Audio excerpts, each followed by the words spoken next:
One thing that is clear that is the amount of money for the MDGs has increased dramatically over the past 10 years. In 2000, there were about $6.2 billion in overseas aid from the OECD countries going to low and lower middle income countries for health. By 2010, it was $18.4 billion.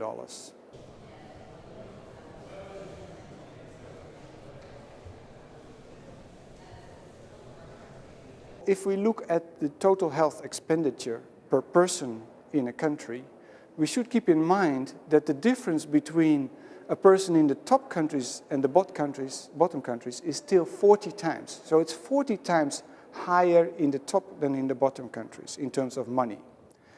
Now let's look at child mortality. So the child mortality reduced dramatically in the bottom countries by 39%, but it's still 21 times higher than in the top countries.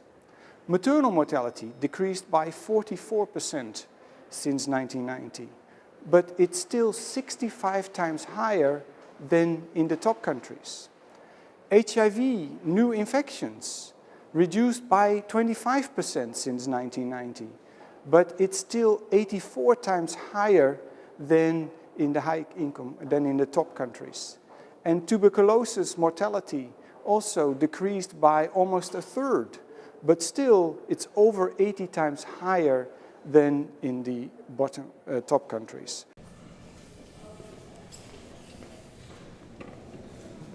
We see enormous progress, unprecedented in history, in the battle against infectious diseases and in child mortality and maternal mortality.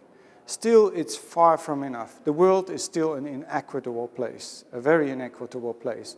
And whatever the post-2015 agenda will look like, and there are many discussions that it should of course address the new epidemic of non-communicable diseases, environmental factors and many other issues, that reducing the gap between the richest and the poorest country should continue to be a major priority in global public health.